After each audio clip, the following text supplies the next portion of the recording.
Welcome to the Tipping Point Show. I'm Jimmy Evans. I'm so glad that you've joined me for today's program. And I'm talking about something today I've never talked about before. I have never taught on the end times related to angels. Now, when you look at end times theology, angels are all over it. And we're going to be talking about a lot of end time theology today and the book of Revelation.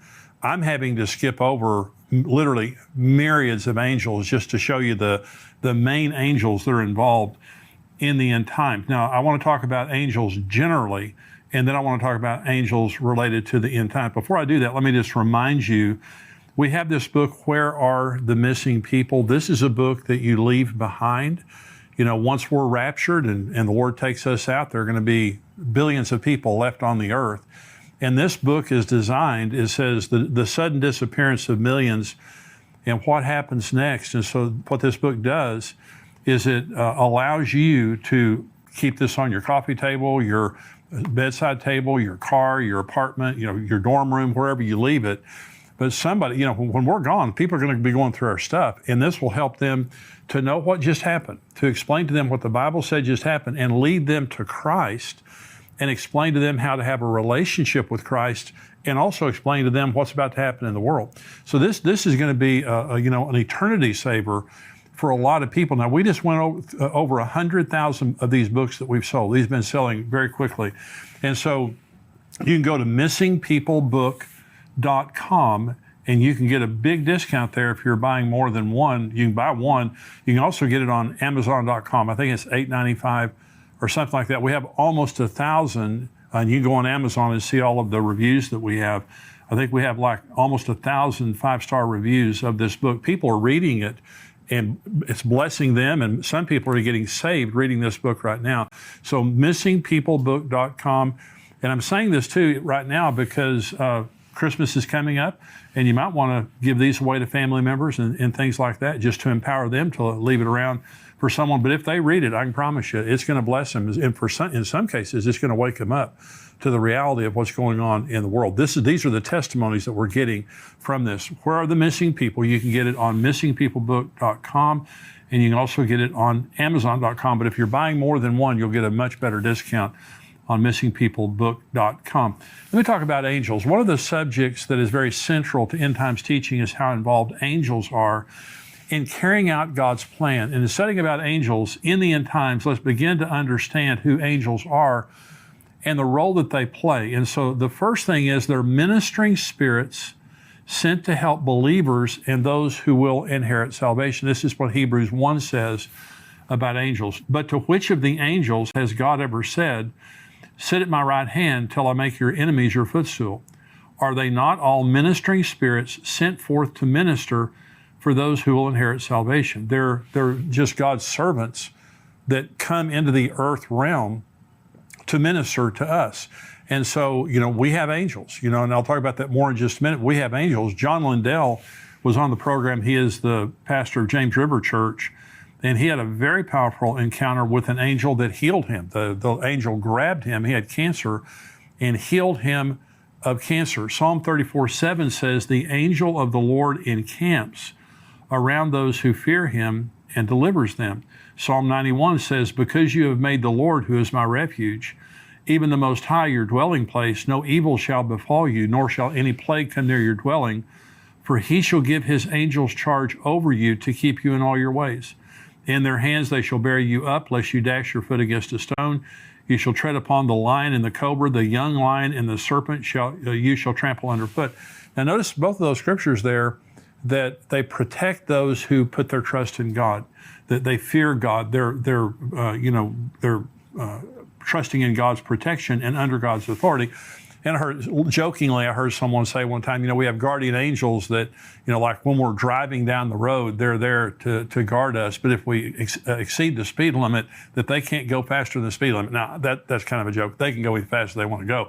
But I do believe that there is a special presence of God, an angelic presence of God, when we're submitted to God and when we're trusting Him. And so they also escort us to heaven when we die. Now, this is Luke chapter 16. There was a certain beggar named Lazarus, full of sores, who was laid at his gate, desiring to be fed with the crumbs which fell from the rich man's table. Moreover, the dogs came and licked his sores. So it was the beggar died and was carried away by the angels to Abraham's bosom. The rich man also died and was buried, and being in torment in Hades, he lifted up his eyes and saw Abraham afar off and Lazarus in his bosom. Now, notice it says the angels carried Lazarus. It didn't say they carried the rich man. And so now I've been at the bedside of many, many believers when they died. Let me tell you, when I was a young pastor, I dreaded doing funerals, and I dreaded people dying in the church that I pastored. But when it started happening, one of the things that I noticed was the presence of God at the death of a Christian is unbelievable. It's one of the most precious things in the world, most powerful things in the world. And my father-in-law died a few years ago, very strong Christian, went to sleep and never woke up again. And so we talked to the hospice nurse, and she said, well, he's maybe a day or two away from passing. And she said that don't be surprised right before his heart stops beating if he doesn't open his eyes and reach his arms out. She said, because the angels come for him. Well, if there's anyone who knows about that, it would be a hospice nurse. And she said it just matter-of-factly. Then I believed her. And so as a believer, when we pass, angels come and take us into the presence of God. And the Bible says that very clearly there. Children have angels. This is Matthew 18. Jesus said, take heed that you do not despise one of these little ones. For I say to you that in heaven their angels always see the face of my Father who is in heaven. So God evidently assigns an angel to each one of our children. And remember, up until about the age of 13, children, any child that dies goes to heaven. And so they're before the age of accountability. The angel of the Lord, sometimes when you're reading in the Old Testament, you'll notice it says the angel of the Lord, and angel is capitalized. That's Jesus. The angel of the Lord in the Old Testament is Jesus pre-incarnate, and Jesus is all over the Old Testament in his pre-incarnate form. But we're not to worship angels.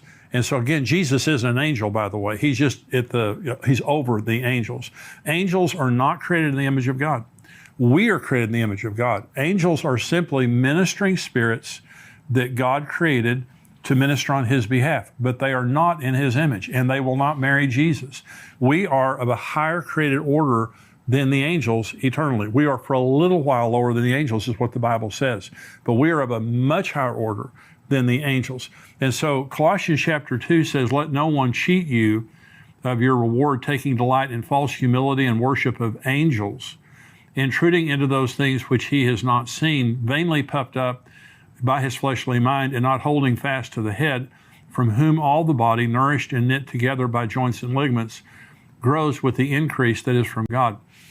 So angels, throughout the Bible are messengers and ministers of the truth, but we don't worship angels. Now, I've been a pastor for 40 years, and there was a fad that was in the church for a good number of years, maybe 5 or 10 years. And some pastors and a lot of individuals were having encounters with angels. Now, I'm sure some of them may have been true. I have never, that I know of, had an encounter with an angel. I mean, I probably have, because the Bible tells us sometimes we have encounters with angels unaware. And so I probably have had an encounter with an angel that I didn't know about. And I certainly believe that some people have, like John Lindell, very powerful example. But a lot of people have experiences with angels in a life and death situation, like John Lindell.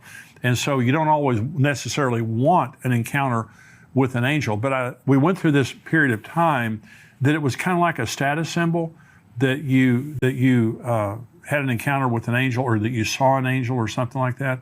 Well, it's not a status symbol. You are surrounded by angels whether you realize it or not. And sometimes they may appear in our world, but not always as someone that we would recognize. That's why it says you entertain angels unaware. But my point in this message is to say, angels play an absolutely crucial role. There's kind of two extremes. One is the worship of angels, and the other is not believing in them. And I'm telling you, we have angels. There are times, I'm certain in my own life, there have been probably hundreds, if not thousands, of instances where something bad would have happened to me without my angel doing something about it, our guardian angels. And so they play a huge role in our lives.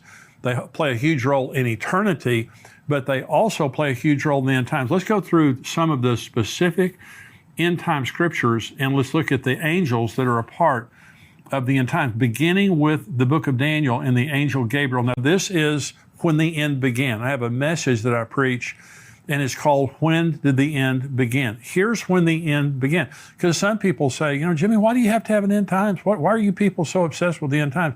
Hey, it wasn't my idea. It was God in the Old Testament, beginning in Daniel chapter 9, when the end was announced. Here it is right here. Daniel 9, beginning of verse 20. While I was speaking, praying, this is Daniel speaking. Now, while I was speaking, praying, and confessing my sin and the sin of my people Israel, and presenting my supplication before the Lord my God for the holy mountain of my God, yes, while I was speaking in prayer, the man Gabriel, whom I had seen in the vision at the beginning, being caused to fly swiftly, reached me about the time of the evening offering, and he informed me and talked with me and said, O Daniel, I have now come forth to give you skill to understand. At the beginning of your supplications, the command went out, and I've come to tell you, for you are greatly beloved. Therefore, consider the matter and understand the vision. 70 weeks are determined for your people and for your holy city to finish the transgression, to make an end of sins, to make reconciliation for iniquity, to bring in everlasting righteousness, to seal up vision and prophecy, and to anoint the most holy. Know therefore and understand that from the going forth of the command to restore and rebuild Jerusalem until Messiah the Prince, there will be 7 weeks and 62 weeks. The street shall be built again, and the wall, even in troublesome times. Let's stop right there, because it keeps going on to talk about the abomination of desolation, the Antichrist, and all that. So Gabriel, the angel Gabriel, when it says the man Gabriel, this is the angel Gabriel flying swiftly, came to him and told him 490 prophetic years were being announced from then, from the announcement of a command to go back and rebuild Jerusalem until the very end. There would be 490 prophetic years. Now, the first 483 prophetic years, exactly the way that Gabriel said, have been exactly fulfilled to the day. From March the 14th of 445 BC until April 6th of 32 AD, that was exactly fulfilled from the time that Artaxerxes Longimanus decreed that they could go back and rebuild the city until Jesus entered the city of Jerusalem on Palm Sunday. Exactly 483 years, 173,880 days, exactly prophetically fulfilled. That is how specific the Bible is. But there are 7 years left to be fulfilled. That's the tribulation. And so Gabriel comes and says, it has been established, Daniel, that there are only 490 prophetic years left. So the end began whenever they announced, Artaxerxes announced that there could be the rebuilding of Jerusalem. It ends at the end of the tribulation. This age ends at the end of the tribulation. But God sent Gabriel, the angel, to begin all that. So angels also announced the location of the second coming of Christ. When Jesus ascended, this is Acts chapter 1, when he had spoken these things, while they watched, he was taken up, and a cloud received him out of their sight. And while they looked steadfastly toward heaven, as he went up, behold, 2 men stood beside them in white apparel, and also said, Men of Galilee, why do you stand gazing up into heaven? This same Jesus, who is taken up from you into heaven, will so come in like manner as you saw him go into heaven. Now remember, this is the Mount of Olives, and Jesus is standing there, and he ascends from the Mount of Olives. This is Zechariah 14, speaking about the second coming. Then the Lord will go forth and fight against those nations as he fights in the day of battle. And in that day, his feet will stand on the Mount of Olives, which faces Jerusalem on the east. And the Mount of Olives shall be split in two from east to west, making it a very large valley. Half the mountain shall move toward the north and half toward the south. Then you shall flee through my mountain valley, for the mountain valley shall reach to Azal. Yes, you shall flee as you fled from the earthquake in the days of Uzziah, the king of Judah. Thus the Lord my God will come, and all the saints with you. Now, this is a parallel text with Acts 1. It's also a parallel text with Revelation 19. It says, thus the Lord my God will come, and all the saints with him, and return to the Mount of Olives. Revelation 19 says that's where it talks about the marriage supper of the Lamb. And then it says that he returns on a white horse, and all the saints return with him. So understand this, when the rapture happens and we go to heaven for 7 years, and I'll be answering a question during the subscriber portion about the timing of the marriage supper of the Lamb. And I've got a very specific question, because some people believe that the marriage supper of the Lamb doesn't happen until the end of the tribulation based on Revelation 19. I'm going to correct that. But Jesus comes and we come with him. When Jesus returns to the earth, we literally come right up, we're looking right over his shoulder when it happens. It's going to be an unbelievable moment. But an angel is the one who announced the specific location where Jesus was going to come back in the New Testament. We'll get right back to Tipping Point in a moment, but I wanted to take a second to tell you about our sponsor, ExpressVPN. Going online without ExpressVPN is like leaving your kids with the nearest stranger while using the restroom. Most of the time it's probably fine, but you never truly know who you're trusting. What if they're a kidnapper or a serial killer? ExpressVPN creates a secure tunnel between your device and the internet. It would take a hacker with a supercomputer over 1 billion years to get past ExpressVPN's encryption. It is so easy to use. You just start the app and press one button to get protected. You can connect up to 5 devices simultaneously, and it works on all your devices. Protect you and your family today and get an extra 3 months free by visiting expressvpn.com/endtimes. That's expressvpn.com/endtimes. To stay safe and get an extra 3 months free, visit expressvpn.com/endtimes. The rapture will also occur with the voice of an archangel. 1 Thessalonians 4. The Lord himself will descend from heaven with a shout, with the voice of an archangel and with the trumpet of God. And the dead in Christ will rise first. Then we who are alive and remain shall be caught up together with them in the clouds to meet the Lord in the air. And thus we shall also always be with the Lord. Therefore, comfort one another with these words. Now, notice there it says we meet him in the air. Okay, that's the rapture. The second coming is on the Mount of Olives. Okay, that's another way to understand it. It says, the voice of an archangel. Only Michael, now Michael and Gabriel, we believe, are archangels. Michael, we know is an archangel because the book of Jude tells us that Michael is an archangel. Gabriel, he is announced as an archangel in the book of Enoch. And now the first book of Enoch, I believe, is inspired. It's not canon. It's not the Bible. The other 2 books of Enoch are not inspired. They've already been proven to be false. Now remember, the book of Jude quotes the book of Enoch. And so you can't dismiss the book of Enoch. But I believe Michael and Gabriel, so at the rapture, either Michael, Gabriel, there's going to be the voice of an archangel there. The book of Revelation was given to John by the Lord's angel. This is Revelation 1. The revelation of Jesus Christ, which God gave him to show his servants things which must shortly take place.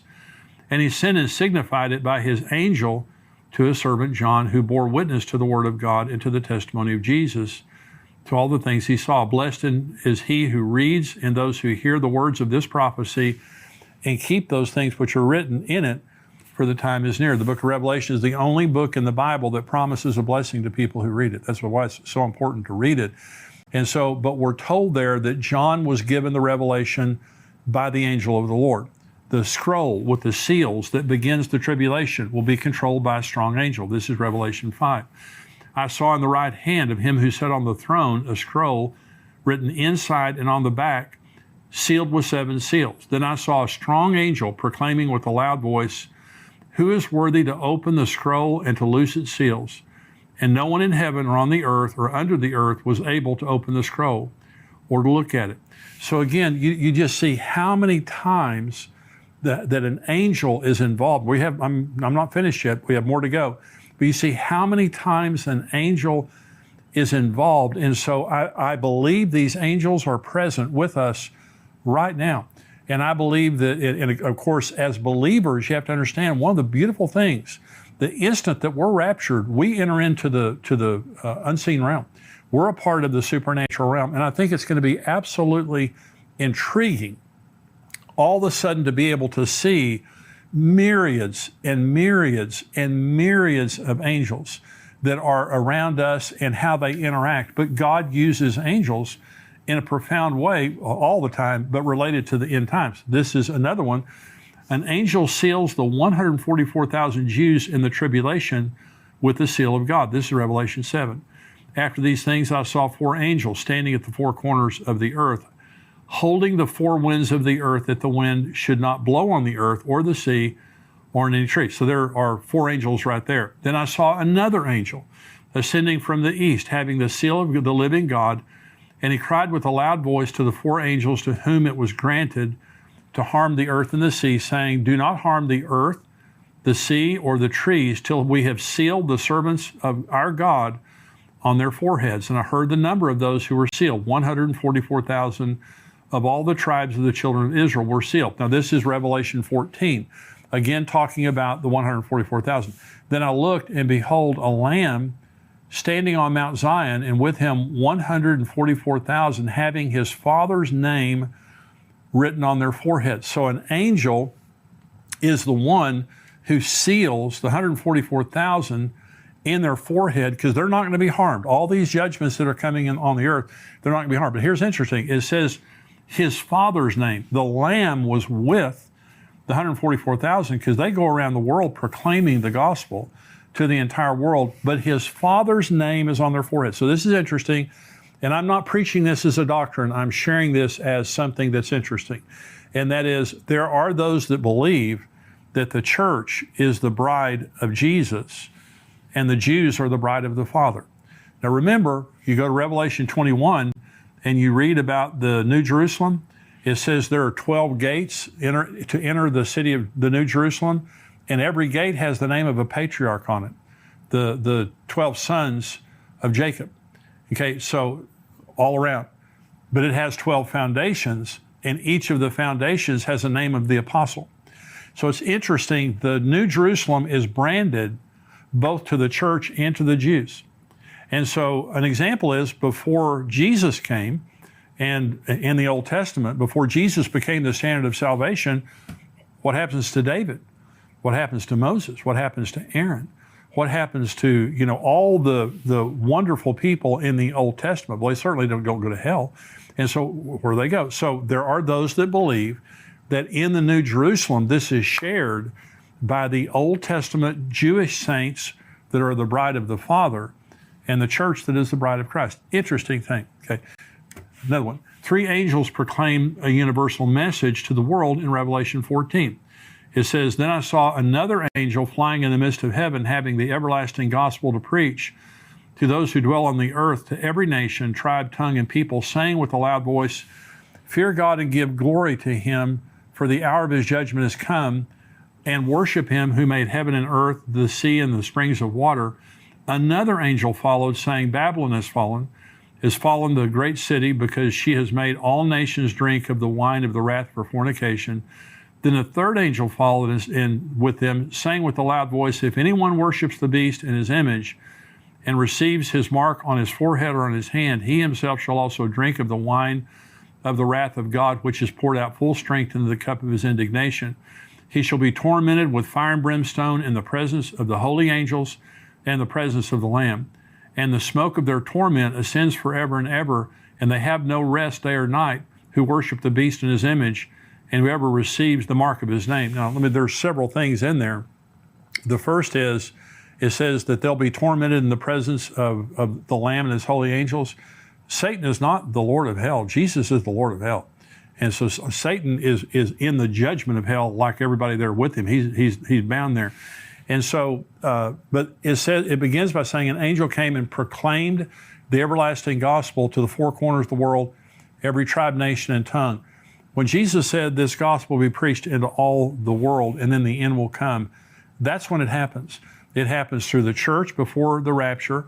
It happens through the 144,000 after the rapture. It happens through the 2 witnesses after the rapture. And finally, it happens with this angel in Revelation chapter 20, preaching the gospel supernaturally to every person on earth. And so these angels that are proclaiming the gospel, and Babylon is fallen, and the unforgivable sin of taking the mark of the beast, these are all angels proclaiming 3 important messages. And here's finally, an angel binds Satan for 1,000 years at the beginning of the millennium.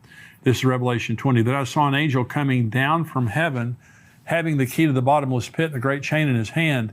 He laid hold of the dragon, that serpent of old, who is the devil and Satan, and bound him for 1,000 years. And he cast him into the bottomless pit and shut him up and set a seal on him, that he should deceive the nations no more till the 1,000 years were finished. But after these things, he must be released for a little while. Here's the wonderful thing about that scripture. It just takes one angel.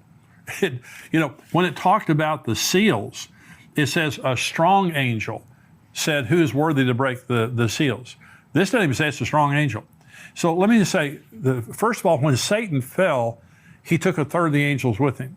That means that 2/3 stayed with God. That means in the angelic realm, the angels of God are twice as powerful as the angels of Satan. But how much more powerful is God than Satan? It would be like the United States of America fighting 30 people.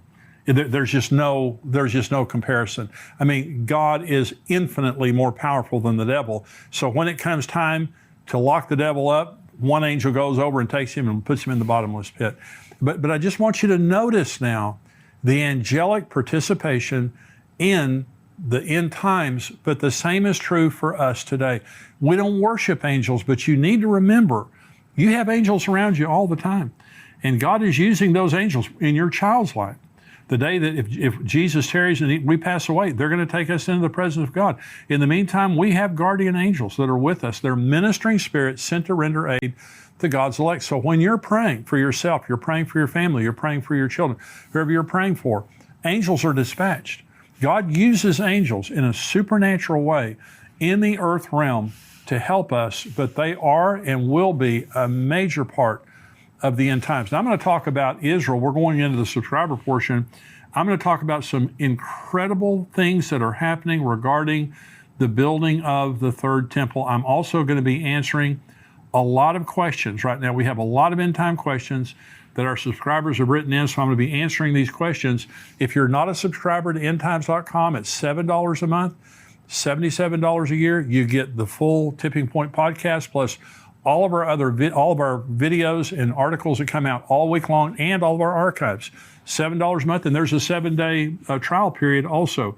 So pay your $7, try us out for 7 days. I guarantee it's the best $7 you'll ever spend. We would love to have you be a subscriber to endtimes.com. So if you're not a subscriber, go to endtimes.com. If you are a subscriber, if you're watching this on YouTube, you cannot watch the full podcast on YouTube. You need to go to endtimes.com where you're subscribed and watch it there, or respond to the email that we sent you as a subscriber. If you're a subscriber, stay tuned.